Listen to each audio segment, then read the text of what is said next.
Monsieur le maire de Bordeaux, cher Thomas Cazenave, chers consoeurs et chers confrères de l'Académie des vins de Bordeaux, mesdames et messieurs les membres du jury, mesdames et messieurs, chers amis, et surtout, chère lauréate, chère Françoise Méloniot.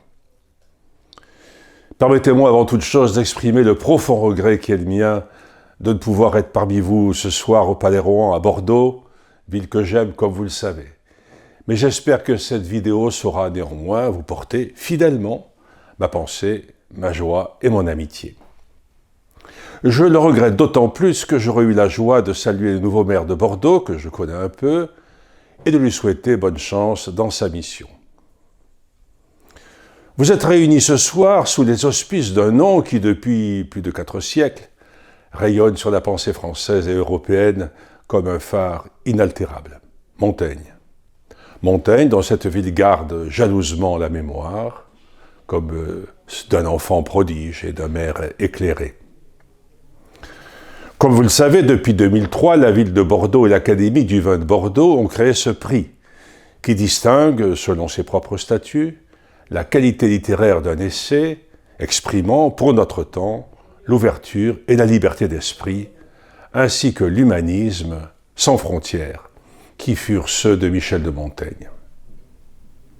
Après des auteurs comme Philippe Sollaire, Mona Ozouf, Pierre Nora, Régis Debray, Patrice Guéniffé, ou l'an dernier Gilles Kepel, c'est aujourd'hui Françoise Méloniot qui s'inscrit dans une lignée d'érudition française et qui scie admirablement à l'esprit de notre guide bordelais. Nous honorons donc ce soir Françoise Méloniot pour son Tocqueville, récemment paru aux éditions Gallimard. Avouons-le, ce choix s'est imposé au jury comme une évidence. Agrégé des lettres, ancien élève de l'École normale supérieure, professeur à l'Université de Paris-Sorbonne, chère Françoise Méloniot, vous avez consacré toute votre vie savante à comprendre le XIXe siècle français, mais c'est à Alexis de Tocqueville que vous avez donné le meilleur de vous-même. Depuis 1996, vous êtes la secrétaire scientifique de l'édition monumentale des œuvres complètes d'Alexis de Tocqueville, et vous avez su les mener à leur achèvement, en 17 tomes, 32 volumes. Tocqueville et les Français. C'est par ailleurs dans l'édition Pléiade que vous avez donné l'intégralité de l'œuvre de Tocqueville. Naissance et affirmation d'une culture nationale, histoire culturelle de la France, ou encore l'édition de la correspondance avec divers correspondants en 3 volumes. Bref, vous êtes la meilleure spécialiste de Tocqueville. Le prix aujourd'hui vous a d'ailleurs déjà salué à l'automne dernier, et le prix Montaigne aujourd'hui redouble joyeusement votre éloge. Dans ce livre bilan que nous avons retenu, vous nouez pour la première fois le lien intime entre l'homme privé et l'acteur politique, entre l'enracinement aristocratique, celui du descendant de Malesherbes, et l'évidence démocratique à laquelle il consent, entre la sensibilité romantique et la rigueur du moraliste. Vous restituez l'enquêteur infatigable de l'Amérique en 1831, de l'Angleterre, de l'Irlande, de l'Algérie en 1841, et en 1846, celle du député, parfois déçu, de la Manche. Le ministre éphémère aussi des Affaires étrangères de la Seconde République et les pistoliers ardents.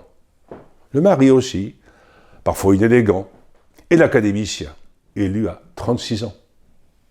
L'énergie obstinée d'un homme d'action qui voyage sans cesse pour confronter ses théories aux faits. Comme vous l'écrivez justement chez Tocqueville, l'énergie l'emporte sur la mélancolie.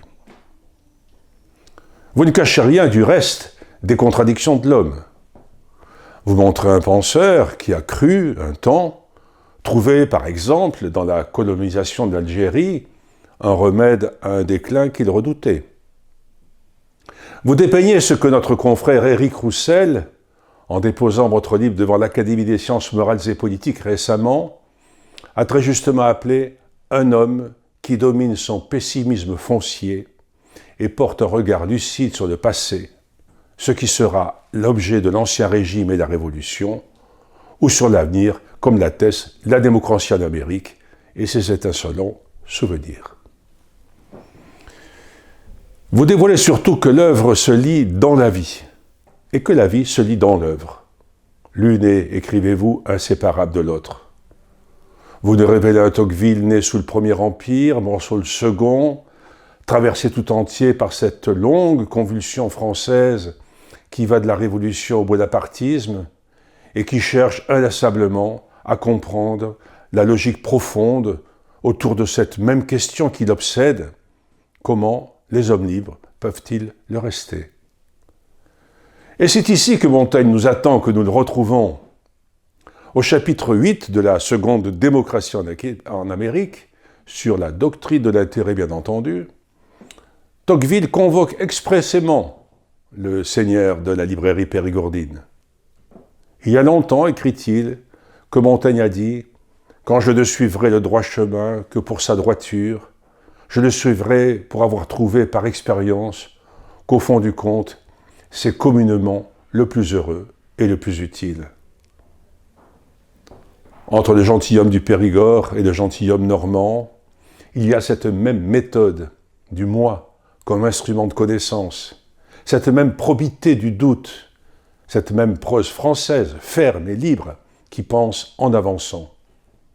Tous deux ont scruté l'individu pour mieux comprendre la cité. Tous deux ont aimé la liberté plus que les systèmes et la nuance plus que la doctrine. C'est encore et toujours cet art de conférer, cher à Montaigne, qui irrigue votre livre et qui justifie pleinement que le maître bordelais accueille aujourd'hui sous son égide le penseur normand. C'est peut-être dans ce rapport au présent que ce livre trouve sa plus grande profondeur. Vous concluez votre ouvrage en faisant de Tocqueville non pas un monument du passé, mais un contemporain capital.